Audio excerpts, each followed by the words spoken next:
ನಮಸ್ಕಾರ ಸ್ನೇಹಿತರೆ, ಇವತ್ತಿನ ಕರೆಂಟ್ ಅಫೇರ್ಸ್ ಬಗ್ಗೆ ತಿಳಿದುಕೊಳ್ಳೋಣ. ತುಂಬ ಮುಖ್ಯವಾದ ವಿಷಯ ಫಾರ್ ಕಾಂಪಿಟೇಟಿವ್ ಎಕ್ಸಾಮ್ಗೆ. ನೀವು ಕರೆಂಟ್ ಅಫೇರ್ಸ್ ಪರ್ಫೆಕ್ಟ್ ಆದರೆ ನಿಮಗೆ 10ರಿಂದ 15 ಮಾರ್ಕ್ಸ್ ಬಂದೇ ಬರುತ್ತದೆ. ಇವಾಗ ಇಂಪಾರ್ಟೆಂಟ್ ಟಾಪಿಕ್ಸ್ ಬಗ್ಗೆ ನಾನು ಕವರ್ ಮಾಡಿದ್ದೇನೆ, ನೋಡೋಣ ಬನ್ನಿ. ಮೊದಲನೇ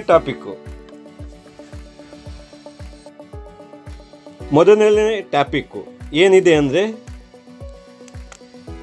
ಕೋಪರ್ನಿಕಸ್ ಸೆಂಟಿನೆಲ್-2 ಮಿಷನ್. ಸೊ ಇದು ನಿಮಗೆ ಒಂದು ಸ್ಯಾಟಲೈಟು. ಈ ಸ್ಯಾಟಲೈಟ್ ಬಗ್ಗೆ ನೀವು ತಿಳ್ಕೊಬೇಕಾಗಿರೋದು ಏನಿದೆ ಅಂದರೆ, ಈ ಸ್ಯಾಟಲೈಟು ನಿಮಗೆ ಭಾಳ ಇಂಪಾರ್ಟೆಂಟು. ಇದು ಭೂಮಿಯ ಮೇಲ್ಮೈ ಅಧ್ಯಯನ ಮಾಡುವ ದೂರ ಸಂವೇದನಾ, ಅಂದರೆ ರಿಮೋಟ್ ಸೆನ್ಸಿಂಗ್ ಅಂತೇಳಿ. ಅಂದರೆ ಭೂಮಿಯ ಮೇಲೆ ಲ್ಯಾಂಡ್ ಸರ್ವೆ, ಲ್ಯಾಂಡನ್ನು ಬಗ್ಗೆ ತಿಳಿದುಕೊಳ್ಳೋದು. ಇದನ್ನು ಯಾವ ಏಜೆನ್ಸಿ ತಂದಿದ್ದು? ಯುರೋಪಿಯನ್ ಸ್ಪೇಸ್ ಏಜೆನ್ಸಿ ಅಂತೇಳಿ. ಯಾವುದು? European space agency. ಯಾವ ಪ್ರೋಗ್ರಾಮ್ ಹೆಸರು? ಕಾರ್ಪೋನಿಕಸ್ ಪ್ರೋಗ್ರಾಮ್ ಹೆಸರು ಅಂತೇನೆ. ಯಾವ್ಯಾವು? ಯುರೋಪಿಯನ್ ಸ್ಪೇಸ್ ಏಜೆನ್ಸಿ ಮತ್ತು ಯುರೋಪಿಯನ್ ಯೂನಿಯನ್ನದ ಕಾರ್ಪೋನಿಕಸ್ ಪ್ರೋಗ್ರಾಮ್ ಅಡಿಯಲ್ಲಿ ಬಂದಿದೆ. ಏನು ಮಾಡುತ್ತೆ ಇದು? ಏನೇನು ಮಾಡುತ್ತೆ ನೋಡ್ರಿ. ಕೃಷಿ ಬೆಳೆಗಳ ಬಗ್ಗೆ ಪರಿಶೀಲನೆ ಮಾಡುತ್ತೆ, ಅರಣ್ಯ ವಿಸ್ತರಣೆ ಬಗ್ಗೆ ನೋಡುತ್ತೆ, ಪ್ರವಾಹ ಏನಾದರೂ ಆಯಿತು, ಅರಣ್ಯದಲ್ಲಿ ಅಗ್ನಿ ಏನಾದರೂ ಪತ್ತೆ ಆಯಿತು, ನೀರಿನ ಗುಣಮಟ್ಟ ಪರೀಕ್ಷೆಯನ್ನು ಚೆಕ್ ಮಾಡುತ್ತೆ, ಹವಾಮಾನ ಬದಲಾವಣೆ ಏನಾದರೂ ಚೇಂಜ್ ಆಯ್ತಂದರೆ ಅದರ ಬಗ್ಗೆ ನಮಗೆ ತಿಳಿಸ್ಕೊಳ್ಳುತ್ತೆ. ಸೊ ಇದರಲ್ಲಿ ಕ್ಯಾಮ್ರಾ ಎಂಥದ್ದು ಇರುತ್ತಂದರೆ, ಸಾಮಾನ್ಯ ಕ್ಯಾಮ್ರಾ ಇರಲ್ಲ, ಮಲ್ಟಿ ಸ್ಪೆಕ್ಟ್ರಲ್ ಇಮೇಜ್ ಇರೋ ಕ್ಯಾಮ್ರಾ ಇರುತ್ತೆ. ಮಲ್ಟಿ ಸ್ಪೆಕ್ಟ್ರಲ್ ಅಂದರೆ ಎಕ್ಸ್ರೇ, ಇನ್ಫ್ರಾರೆಡ್ ರೇ, ಈ ಥರದ್ದು ಡಿಫ್ರೆಂಟ್ ರೇಸ್ ಇರೋ ಕ್ಯಾಮ್ರಾದ ಇರುತ್ತೆ. ಅದ್ರ ಮೂಲಕ ಕ್ಯಾಪ್ಚರನ್ನು ಮಾಡ್ಕೊಳ್ಳುತ್ತೆ. UPSC ಕೇಳುವಂಥ ಕ್ವಶನ್ ಯಾವುದು? ಇದು ಯಾವುದು GPS ಅಲ್ಲ, ಲೊಕೇಶನ್ ಟ್ರ್ಯಾಕ್ ಮಾಡೋದು ಅಲ್ಲ, ಮತ್ತು ಕಮ್ಯುನಿಕೇಷನ್ ಮಾಡೋದು ಅಲ್ಲ. ಇದು ಏನು? ಭೂಮಿಯ ಮೇಲ್ಮೈ ಮೇಲೆ ಮಾನಿಟ್ರಿಂಗ್ ಮಾಡುವ ಉಪಗ್ರಹ. ತುಂಬ ಇಂಪಾರ್ಟೆಂಟು, ಎಕ್ಸಾಮಿಗೆ ಬರೋದು. ಏನು ಕ್ವಶನ್ಸ್ ಕೇಳ್ತಾರೆ, ಈ ಸ್ಯಾಟಲೈಟು ಯಾವುದಕ್ಕೆ ಸಂಬಂಧ ಇದೆ?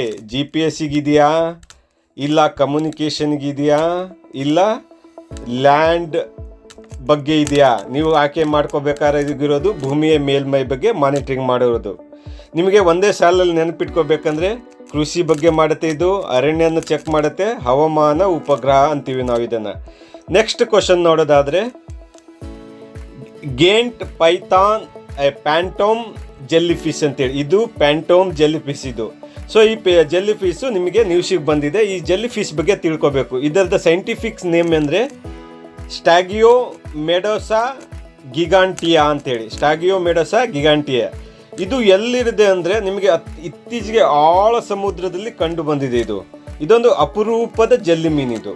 ಅತ್ಯಂತ ಮುಖ್ಯ ಅಂಶ ಏನಂದರೆ, ನಮಗೆ ಟ್ರಾಪ್ ಮಾಡೋದು ಏನು ಮಾಡ್ತಾರೆ, ಇದಕ್ಕೆ ನೀವು ತಿಳ್ಕೊಬೇಕಾಗಿರೋ ಎಕ್ಸಾಮ್ ಪಾಯಿಂಟ್ ಆಫ್ ವ್ಯೂ ಅಲ್ಲಿ, ಇದಕ್ಕೆ ಟೆಂಟಾಕಲ್ಗಳು ಅಂದರೆ ಇಲ್ಲ. ಟೆಂಟಾಕಲ್ ಅಂದರೆ ಒಂದು ಕೈ ಥರವು ಇಲ್ಲ. ಕೈ ಏನಕ್ಕೆ ಬೇಕು? ಬೇರೆ ಅದನ್ನು ಆಹಾರಕ್ಕೆ ಬೇರೆ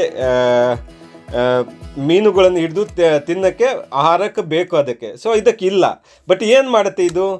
ಲಾಂಗ್ ರಿಬ್ಬನ್ ಲೈಕ್ ಆರ್ಮ್ಸ್ ಇದ್ದಾವೆ, ಅಂದರೆ ರಿಬ್ಬನ್ ಲೈಕ್ ಆರ್ಮ್ಸ್ ಇದ್ದಾವೆ, ಅದರಿಂದ ಆಹಾರನ ಹಿಡಿಯುತ್ತದೆ ಇದು.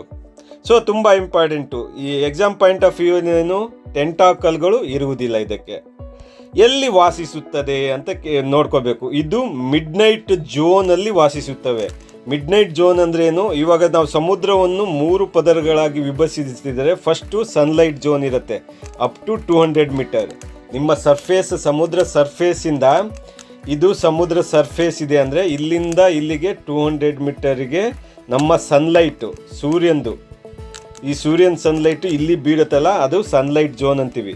ಅದಾದಮೇಲೆ ನೆಕ್ಸ್ಟ್ ಝೋನ್, ಇಲ್ಲಿಂದ ಇಲ್ಲಿಗೆ ನಮಗೆ ಏನು? ಟ್ವಿಲೈಟ್ ಝೋನ್ ಅಂತೀವಿ. 200ಇಂದ 1000 ಮೀಟರ್ವರೆಗೆ. ಗ್ರೇಟರ್ ದೆನ್ 1000 ಮೀಟರ್ ಇರುತ್ತಲ್ಲ, ಅಂದರೆ ಈ ನೆಕ್ಸ್ಟ್ ಇದೆಯದಲ್ಲ, ಇದಕ್ಕೆ ಯಾವುದೇ ಸನ್ಲೈಟ್ಗಳು ಬರುವುದಿಲ್ಲ. ಹಾಗಾಗಿ ಇದನ್ನು ಮಿಡ್ನೈಟ್ ಝೋನ್ ಅಂತೀವಿ, ಗ್ರೇಟರ್ ದೆನ್ 1000 ಮೀಟರ್. ಈ ಜಲ್ಲಿ ಮೀನುಗಳು ನಮಗೆ ಕಂಡು ಬರೋದು ಮಿಡ್ನೈಟ್ ಝೋನಲ್ಲಿ ಕಂಡು ಬರುತ್ತವೆ. ಮಿಡ್ನೈಟ್ ಝೋನ್ ಅಂದ್ರೆ ಏನು? ಸೂರ್ಯನ ಬೆಳಕು ತಲುಪಲು ಆಳ ಪ್ರದೇಶ ಅಂತೀವಿ ನಾವು. ನೆಕ್ಸ್ಟ್ ಟಾಪಿಕ್ ನೋಡೋದಾದರೆ ಲೈರಿಯೋಥಿಮಿಸ್ ಕೇರಳೆನ್ಸಿಸ್ ಅಂತೇಳಿ. ನೆಕ್ಸ್ಟ್ ಟಾಪಿಕ್ ಯಾವುದು? ಲೈರಿಯೋಥಿಮಿನ್ಸ್ ಕೇರಳೆನ್ಸಿನ್ಸ್ ಅಂದರೆ ಹೊಸ ಡ್ರ್ಯಾಗನ್ ಫ್ಲೈ ಅಂತೇಳಿ. ಇದು ನೋಡಿ ಕಾಣ್ತಿದೆಯಲ್ಲ, ಇದು ಹೊಸ ಡ್ರ್ಯಾಗನ್ ಫ್ಲೈ. ಇದೇನಿದು ಕೇರಳದಲ್ಲಿ ಕಂಡುಬಂದ ಹೊಸ ಡ್ರ್ಯಾಗನ್ ಪ್ರಜಾತಿ. ಮುಖ್ಯ ಕಲಿಗೆ ಇದು ಅರಣ್ಯದಲ್ಲಿಲ್ಲ, ಇದು ಅರಣ್ಯದಲ್ಲಿ ಅಲ್ಲ. ನಿಮಗೆ important exam point of view, ಇದು ಕೃಷಿ ಪ್ರದೇಶಗಳಲ್ಲಿ ಬದುಕುತ್ತದೆ. ಇದನ್ನು ನಾವು ಬಯೋ ಇಂಡಿಕೇಟರ್ ಅಂತೀವಿ. ಬಯೋ ಇಂಡಿಕೇಟರ್ ಅಂದರೆ ಅರ್ಥ ಏನು? ಈ ಜೀವಿ ಇತ್ತಂದರೆ ನೀರಿನ ಪರಿಸರ ಸ್ವಚ್ಛವಾಗಿದೆ ಎಂದು ಅರ್ಥ. ನಿಮಗೆ 2 ಪಾಯಿಂಟ್ ಇಟ್ಕೋಬೇಕು. ಇದು ಅರಣ್ಯದಲ್ಲಿ ಇದೇನು ವಾಸವಾಗಲ್ಲ, ಇದು ಕೃಷಿಯಲ್ಲಿ ವಾಸವಾಗುತ್ತದೆ. ಅದರ ಜೊತೆಗೆ ಇದು ಬಯೋ ಇಂಡಿಕೇಟರ್ ಅಂದರೆ ನೀರಿನ ಪರಿಸರ ಸ್ವಚ್ಛವಾಗಿರುತ್ತಂತೆ ಈ ಜೀವಿ ಇತ್ತಂದರೆ. ನೆಕ್ಸ್ಟ್ ಕಾರ್ಡೋಫಾನ್ ರೀಜನ್ ಅಂತೇಳಿ. ಇದು ಕಾರ್ಡೋಫಾನ್ ರೀಜನ್ದು ನ್ಯೂಸ್ ಬಂತು. ಅಂದರೆ ಇದು ವಾರ್ ರಿಲೇಟೆಡ್ ನ್ಯೂಸು. ಈ ಕಾರ್ಡೋಫಾನ್ ರೀಜನ್ ನಮಗೆ ಮ್ಯಾಪಲ್ಲಿ ಬರುತ್ತೆ. ಮ್ಯಾಪ್ ಬಗ್ಗೆ ತಿಳ್ಕೊಬೇಕು ನಾವು. ಇದು ಕಾರ್ಡೋಫಾನ್ ರೀಜನ್ ಬಂದು ಎಲ್ಲಿ ಬರುತ್ತೆ? ಸುಡಾನಲ್ಲಿ ಬರುತ್ತೆ. ಏನು? ಕಾರ್ಡೋಫಾನ್ದು ಸೌತಲ್ಲಿರೋ ಸುಡಾನಲ್ಲಿ ಬರುತ್ತೆ ಇದು. ಓಕೆನಾ? ಸುಡಾನ್ ಎಲ್ಲಿ ಬರುತ್ತೆ? ಆಫ್ರಿಕಾ ಖಂಡದಲ್ಲಿ ಬರುತ್ತೆ. ಸೊ ಇದರ ಪಶ್ಚಿಮದಲ್ಲಿ ಏನಿದೆ? ದಾರ್ಫೂರ್ ಇದೆ. ನಮಗೆ ಪಶ್ಚಿಮದಲ್ಲಿ ದಾರ್ಫೂರ್ ಇದೆ. ಉತ್ತರದಲ್ಲಿ ನಮಗೆ ಏನಿದೆ? ವೈಟ್ ನೈಲ್ ಇದೆ, ಕಣಿವೆ ಇದೆ. ವೈಟ್ ನೈಲ್ ಕಣಿವೆ ಬರುತ್ತೆ. ಏನಕ್ಕೆ ಪ್ರಾಮುಖ್ಯತೆ? ಇದು ತೈಲ ಸಂಪತ್ತು ಭಾಳ ಇದೆ, ಇದರಲ್ಲಿ ತೈಲ ಸಂಪತ್ತು ಭಾಳ ಇದೆ. ಮತ್ತು ಇದು ನಮಗೆ ಇಶ್ಯೂ ಬಂದು ಯುದ್ಧದಲ್ಲಿ ನಮಗೆ ಇಶ್ಯೂ ಆಗಿರೋದು. ನೆಕ್ಸ್ಟ್ ನ್ಯೂಸ್ ನೋಡೋದಾದರೆ ಪ್ಯಾರಾಲಿಯೋಕ್ರೇಟಸ್ ಇಂಡಿಕಾ ಅಂತೇಳಿ. ಪ್ಯಾರಾಲಿಯೋಕ್ರೇಟಸ್ ಇಂಡಿಕಾ ಏನು? ಇದು ಸಮುದ್ರದ ಹುಳ. ಇದು ಸಮುದ್ರದ ಹುಳ ಎಲ್ಲಿ ಕಂಡು ಬಂತು? ನಮಗೆ ನ್ಯೂಸಲ್ಲಿ ಬಂಗಾಳ ಕೊಲ್ಲಿಯಲ್ಲಿ ಕಂಡು ಬಂತು. ಇದೊಂದು ಹೊಸ ಮರೀನ್ ಬ್ರಿಸ್ಟಲ್ ವಾರ್ಮ್ ಅಂತೇಳಿ. ಅಂದರೆ ಇದು ಹುಳ, ಇದು ಬ್ರಿಸ್ಟಲ್ ವಾರ್ಮ್ ಎಲ್ಲಿ ವಾಸಿಸುತ್ತದೆ? ಇದು ಎಸ್ಚೂರಿಗಳಲ್ಲಿ ವಾಸಿಸುತ್ತದೆ. ಎಸ್ಚೂರಿ ಅಂದರೆ ಏನು? ನದಿ ಮತ್ತು ಸಮುದ್ರ ಸೇರುವ ಸ್ಥಳವನ್ನು ನಾವು ಎಸ್ಚೂರಿ ಅಂತೀವಿ. ಸೊ ಎಸ್ಚೂರಿ ಏನು ಮುಖ್ಯ ಅಂದರೆ ಅತ್ಯಂತ ಪೋಷಕಾಂಶ ಸಮೃದ್ಧ ಪರಿಸರ. ಅದು ಅಂದರೆ ಹೈ ಪ್ರೊಡಕ್ಟಿವಿಟಿ ಎಕೋಸಿಸ್ಟಮ್ ಅಂತೇಳಿ. ಅತ್ಯಂತ ಪೋಷಕಾಂಶ ಅದು ನೀವು ತಿಳ್ಕೊಬೇಕು. ಸೊ ಇದೊಂದು ಬಂಗಾಳ ಕೊಲ್ಲಿಯಲ್ಲಿ ಪತ್ತೆಯಾಗಿದೆ. ಇದು ಸಮುದ್ರ ಹುಳ. ಎಲ್ಲಿ ವಾಸವಾಗುತ್ತದು? ಎಸ್ಚೂರಿಯಲ್ಲಿ ವಾಸವಾಗುತ್ತದೆ. ಎಸ್ಚೂರಿ ಅಂದ್ರೇನು? ನದಿ ಮತ್ತು ಸಮುದ್ರ ಸೇರುವ ಸ್ಥಳ.